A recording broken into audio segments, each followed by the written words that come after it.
其實都扶搖世都可以話係全季嚟講都係繼續好表現，好出色喎。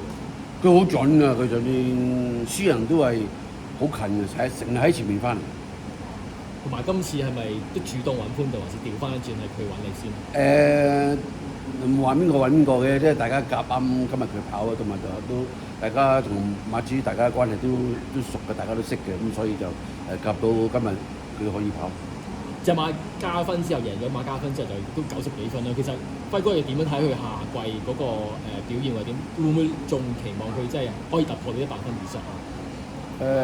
我睇佢或者都可能會過100分，因為佢好準嘅馬嚟，追集又快，咁佢都係唔係話跑得太多嘅啫，都係依家先4歲，係嘛？覺得佢有機會過100分嘅。加上你睇下今日呢個賽事都係即係數埋都係得7、8隻馬跑，係嘛？變咗可能競爭對手唔係話好多。